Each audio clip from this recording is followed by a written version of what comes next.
حضرت آدم علیہ السلام پر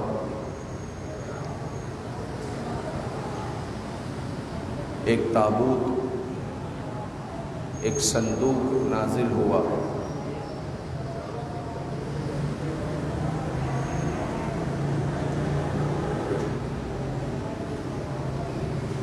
ایک صندوق نازل ہوا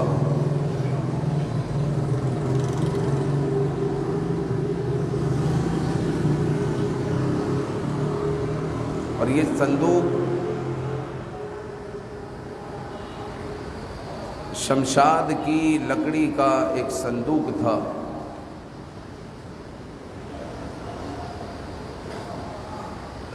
جو حضرت آدم علیہ السلام کی ساری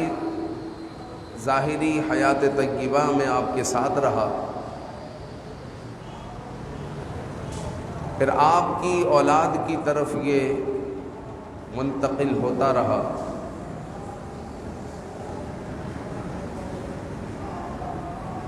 یہاں تک کہ حضرت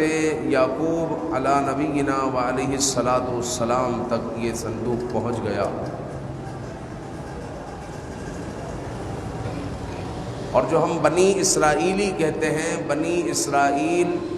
اصل میں حضرت یعقوب علیہ السلام کی اولاد ہے، اور یعقوب علیہ السلام کی اولاد میں کثرت کے ساتھ انبیاء اکرام علیہ السلام آئے۔ تو سیدنا یعقوب علی نبینا وعلیہ السلام سے ہو کر یہ کئی انبیاء کے پاس پہنچا، یہاں تک کہ یہ تابوت حضرت موسیٰ علیہ السلام تک پہنچا۔ اور اس تابوت کی شان یہ تھی کہ جب بنی اسرائیلی کسی لشکر سے ٹکراتے، کسی کافر لشکر سے ٹکراتے اور ان کے ہجوم کی وجہ سے جب ہیبت طاری ہو جاتی، جب ان کے ہجوم کی وجہ سے ان کا رعب دل میں پڑ جاتا، ایسا لگتا کہ شکست ہو جائے گی، تو یہ تابوت یہ آگے رکھ دیتے، اور اس تابوت کی برکت سے ان کے دلوں پر سکینہ اترتا، اطمینان اترتا، بزدلی ختم ہوتی، جذبہ پیدا ہوتا، اور اللہ تعالیٰ اس تابوت کی برکت سے ان بنی اسرائیلیوں کو فتح سے ہمکنار فرماتا اور اللہ تعالیٰ کفار کو زیر کر دیتا۔ پھر اس تابوت، جس کو تابوت سکینہ کہتے ہیں، اور دوسرے پارے کے آخری 2 رکوع میں آپ اس کو پڑھ سکتے ہیں، تو اس تابوت کے بارے میں جب کوئی اختلاف پیدا ہو جاتا بنی اسرائیلیوں میں، تو وہ تابوت کے پاس آتے اپنے فیصلے کے لیے، تو اللہ کے حکم سے یہ تابوت ان کے درمیان فیصلہ بھی فرماتا، یعنی اس تابوت سے آواز آتی اور اس طرح جو ہے اختلاف ختم ہو جاتا اور حقدار کو حق مل جاتا۔ پھر یہی بنی اسرائیلی کو جب کوئی مصیبت پیش آتی، کوئی مسئلہ پیش آتا، تو اس کو وسیلہ بنا کر، یا اللہ تجھے اس تابوت کا واسطہ، جس تابوت کو انبیاء سے نسبت حاصل ہے، کئی انبیاء سے ہوتا ہوا یہ تابوت ہمارے پاس آیا ہے، اس تابوت کا تجھے وسیلہ، ہماری دعاؤں کو قبول فرما، تو اللہ تعالیٰ اس تابوت کے وسیلے سے ان کی دعاؤں کو قبول فرماتا، اور ان کے دلوں میں اس تابوت کے وسیلہ سے سکینہ نازل ہوتی، سکون ملتا، ان کو رحمتوں کا خزینہ ملتا، رحمتیں ملتی، اور اللہ تعالیٰ کی نصرت اور اللہ کی مدد ان کو حاصل ہوتی۔ پھر ہوا یہ کہ جب بنی اسرائیلی اللہ کے نافرمان ہو گئے، سرکشی میں مبتلا ہو گئے، اور اللہ کی نافرمانی کرنے لگے تو پھر اللہ تعالیٰ نے ان پر قوم عمالقہ کو قابو دے دیا، اور قوم عمالقہ نے ان پر حملہ کیا، اور قوم عمالقہ ان کو نقصان بھی پہنچا گئے اور تابوت بھی اٹھا گئے۔ تابوت کو تو سزا کے طور پر اٹھا گئے کہ ان کو اس سے بڑی محبت ہے، لہٰذا اس تابوت کو اگر ہم اٹھا لیں تو یہ ان پر عذاب در عذاب ہوگا، پریشانی در پریشانی ہوگی ان کے لیے، لہٰذا یہ تابوت کو یہاں سے اٹھا گئے، اور اپنے شہر میں جا کر انہوں نے کچرے میں جو ہے تابوت کو ڈال دیا۔ پھر ہوا یہ کہ اس تابوت کو جو انہوں نے کچرے میں ڈالا تھا تو اس وجہ سے ان پر بلاؤں کا نزول شروع ہو گیا، پے در پر یہ بلاؤں میں مبتلا ہوتے رہے، یہاں تک کہ جو ہے ان کے 5 شہر اجڑ گئے، 5 شہر تباہ ہو گئے۔ اور پھر کسی سمجھدار شخص نے کہا کہ واقعی اس تابوت میں کچھ لگتا ہے، جو ہم نے وہاں سے اٹھایا ہے اور یہاں پر آ کر پھینک دیا ہے، اس تابوت کو یہاں سے نکالو، ایسے نہیں کہ ہم سب کے سب تباہ ہو جائے، برباد ہو جائے۔ تو قوم عمالقہ میں سے کچھ لوگوں نے اس تابوت کو لیا اور بیل گاڑی میں جو ہے اس تابوت کو رکھا، اور بنی اسرائیل کی طرف اس بیل گاڑی کو ہانک دیا، اس کا رخ کر دیا اور بیل کو چلا دیا۔ اللہ کے حکم سے 4 فرشتوں نے اس تابوت کو لے لیا اور حضرت شمویل علیہ الصلاۃ والتسلیم کے پاس جو ہے وہ تابوت لے کر پہنچے، اور اسی وقت جو ہے اللہ کا کرنا یہ تھا کہ اسی وقت طالوت کے بارے میں یہ مکالمہ چل رہا تھا بنی اسرائیلیوں کا، کہ بنی اسرائیلی یہ کہتے تھے کہ اگر طالوت اگر وہ صندوق لے کر آ جائے تو ہم اس کو بادشاہ مان لیں گے، وگرنہ بادشاہ نہیں مانیں گے۔ اور حضرت شمویل علیہ الصلاۃ والتسلیم وہ صندوق لے کر پہنچ گئے، حضرت طالوت کو وہ جو ہے صندوق دیا گیا، اور بنی اسرائیل نے جو ہے آپ کو بادشاہ تسلیم کر لیا۔ پیارے بھائیو، سوال یہ ہے کہ تابوت سکینہ میں ایسا کیا تھا جو یہ معظم ہو گیا، جو یہ تعظیم والا ہو گیا، بابرکت ہو گیا، وسیلے والا ہو گیا کہ اس کا وسیلہ دے کر اللہ تعالیٰ سے دعائیں کی جاتی۔ تو تابوت سکینہ میں حضرت موسیٰ علیہ السلام کی مقدس جوتیاں تھیں، آپ کی جوتیاں تھیں، آپ کی چپلیں تھیں،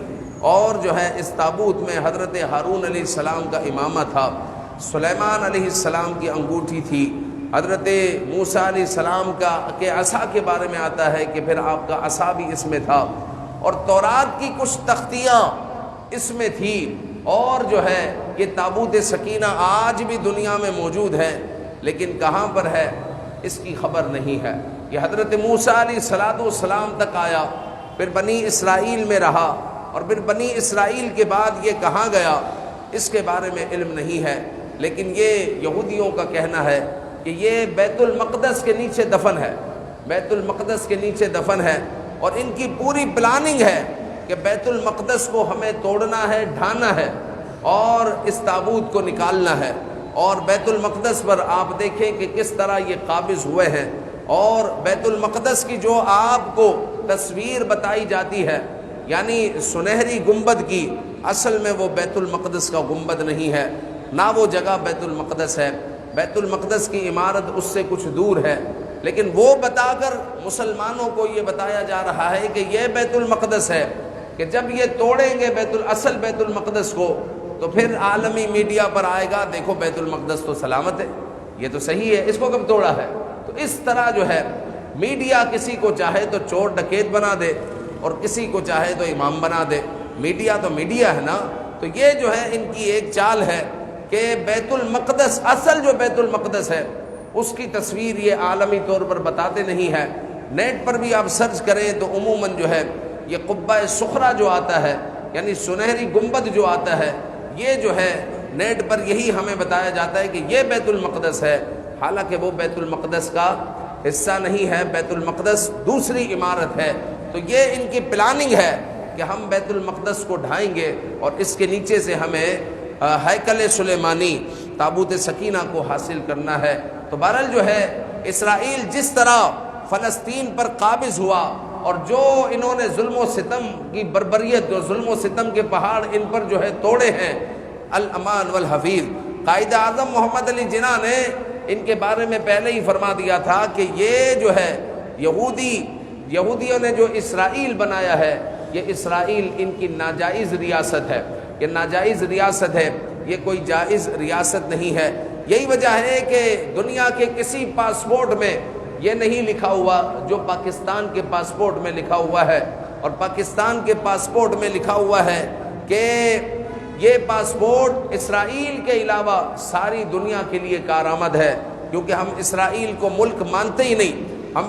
اسرائیل کو ریاست تسلیم کرتے ہی نہیں، کیونکہ وہ تو فلسطین کا حصہ ہے، وہ مسلمانوں کی جائیداد ہے، وہ مسلمانوں کا حصہ ہے، اس پر ناجائز طور پر یہ قابض ہوئے ہیں۔ تو قائد اعظم کی یہ بات کہ یہ ناجائز ریاست ہے، اسی بات پر ہمارے پاسپورٹ پر یہ لکھا ہوا ہے کہ اسرائیل ایک ناجائز ریاست ہے، لہٰذا یہ پاسپورٹ اسرائیل کے علاوہ ہر ملک کے لیے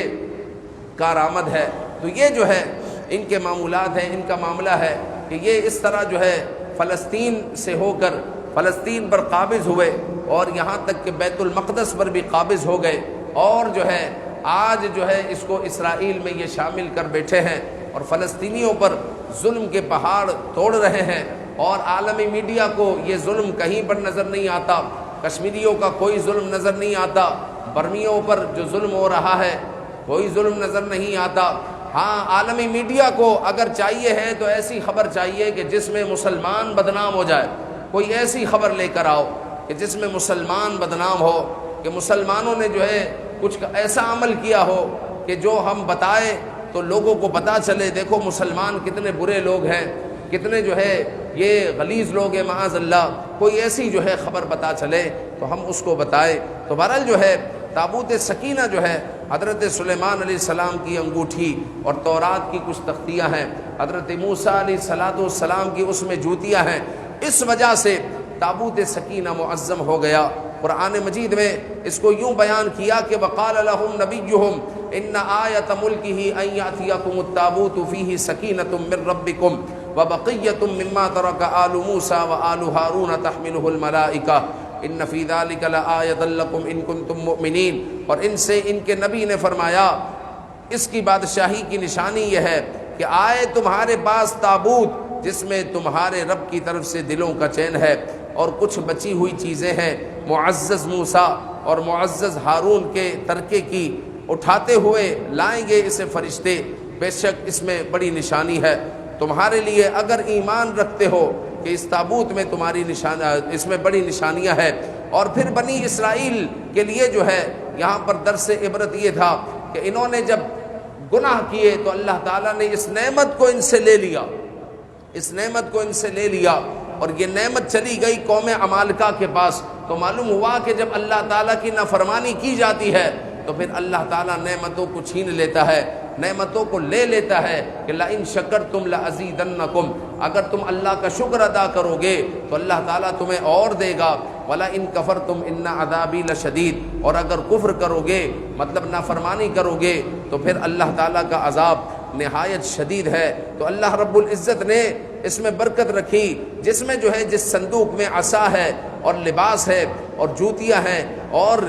جس میں جوتیاں ہیں اور جس میں ایسی چیزیں ہیں جس کو جو ہے اللہ والوں سے نسبت حاصل ہے، جس سے اللہ والوں کو نسبت حاصل ہے۔ جب اس تابوت میں برکت ہے تو جہاں پر خود اللہ والا موجود ہو تو اس میں کتنی برکت ہوگی، اس میں کتنی برکت ہوگی۔ تو آج تو ایسے بھی جو ہے نامراد لوگ موجود ہیں جو یہ کہتے ہیں کہ نبی پاک صلی اللہ علیہ وآلہ وسلم کے مزار میں بھی کوئی برکت نہیں، ایسے بھی نامراد لوگ موجود ہیں کہ وہاں پر بھی معاذ اللہ کوئی برکت نہیں ہے، وہ محض جو ہے ایک زیارت ہے، وہاں پر جاؤ اور بس زیارت کرو، وہاں پر حاضری دو اور نکل جاؤ، ایسے بھی نامراد لوگ موجود ہیں۔ تو بہرحال جو ہے ایسے نامراد لوگ موجود ہیں جو انبیاء اکرام اور اولیاء کی کھلم کھلا گستاخی کرتے ہیں اور ان کی بے ادبیاں کرتے ہیں۔ تو تابوت سکینہ کی جب انہوں نے بے ادبی کی، قوم عمالقہ نے جو کافر قوم ہے بے ادبی کی تو وہ برباد ہو گئے۔ تو جو اولیاء اور انبیاء کی بے ادبی کرے گا، گستاخی کرے گا،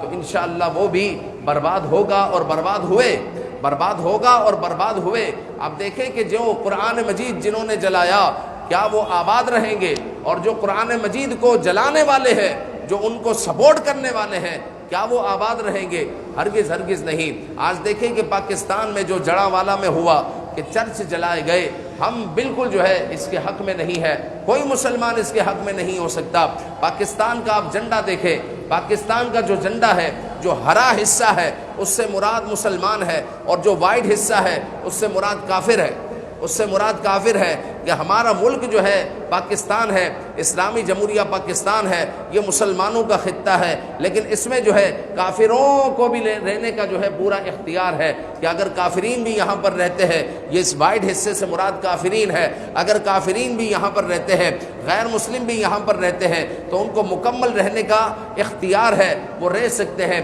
وہ اپنی جو ہے عبادت کر سکتے ہیں، وہ اپنی عبادت گاہوں میں جا سکتے ہیں اور اپنی رسومات ادا کر سکتے ہیں، ان کو کوئی روک ٹوک نہیں ہوگی، اور کوئی مسلمان جو ہے ان کو پریشان نہیں کرتا۔ لیکن جب جو ہے وہاں پر چرچ جلائے گئے تو ہم کوئی بھی مسلمان اس کے حق میں نہیں ہے، مذمت کرتا ہے۔ مفتی منیب الرحمان صاحب نے بھی دوسرے ہی دن یہ بات جو ہے یہ پوسٹ ڈالی کہ جو بھی جو ہے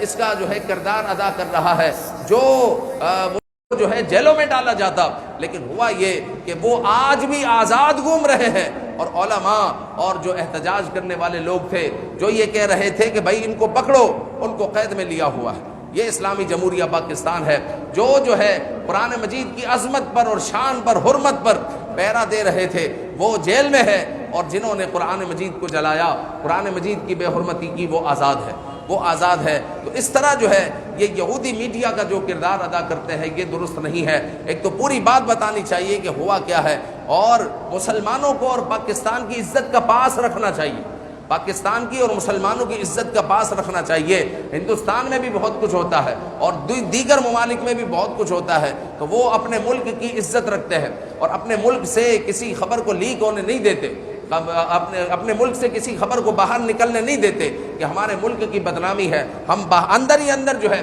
اس کو جو ہے سوار لے، اندر ہی اندر جو ہے اس کو جو ہے سوار لے اور معاملے کو ختم کرے۔ لیکن ہوتا یہ ہے کہ ہمارے یہاں کا جو میڈیا ہے وہ جو ہے کھلم کھلا مسلمانوں کا بھی دشمن ہے اور پاکستان کا بھی دشمن ہے، اور کسی بھی طرح کی کوئی بھی خبر جو ہے یہ بریک کر دیتے ہیں اپنے آپ کو جو ہے ہائی لائٹ کرنے کے لیے۔ تو بہرحال جو ہے اس طرح مسلمان بھی بدنام ہوتے ہیں اور پاکستانی بھی بدنام ہوتے ہیں۔ تو مسلمان جو ہوتے ہیں، مسلمان جو ہے کافروں جو کافر ہمارے ملک میں ہے ان کا ذمہ ہم پر ہے، یاد رکھیں، ان کو کہتے ہیں ذمی کافر،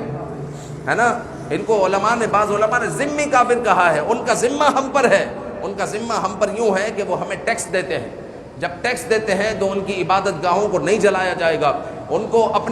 کو جو ہے عبادت کرنے کا اپنے رسومات ادا کرنے کا مکمل اختیار ہوگا، اور جو ان کو نقصان پہنچائے گا وہ قابل مذمت ہوگا، وہ قابل مذمت ہوگا۔ تو کبھی بھی علماء اور مسلمان اس کی جو ہے طرفداری نہیں لیتے کہ ان کے جو ہے عبادت خانوں کو جلایا جائے، لیکن ہوتا یہ ہے کہ جو مجرمین ہیں وہ نکل جاتے ہیں۔ تو یہاں پر بھی یہی ہوا، جو مجرم ہے، جو 2-3 دن پہلے کا واقعہ ہے، جو مجرم ہیں وہ تو نکل گئے، وہ جو ہے آزاد گھوم رہے ہیں، اور جو بے قصور ہے، جو قرآن کی حرمت پر پہرا دینے کے لیے نکلے تھے اور قرآن کی حرمت پر پہرا دینے کی صدائیں بلند کر رہے تھے، ان کو قید میں ڈال دیا گیا۔ تو یہ افسوس کا مقام ہے۔ تو بہرحال تابوت سکینہ سے سبق لینا چاہیے کہ تابوت سکینہ کی جو عزت کرتے تھے، جو احترام کرتے تھے، اللہ تعالیٰ نے ان کو عظمت عطا فرمائی، ان کی دعاؤں کو قبول کیا، اور جنہوں نے تابوت سکینہ کی بے حرمتیاں کی اور کچرے میں ڈال دیا تو اللہ تعالیٰ نے اس قوم کو برباد کر دیا۔ آج بھی اگر کوئی قرآن کی حرمت کے ساتھ کھڑا ہوا ہے،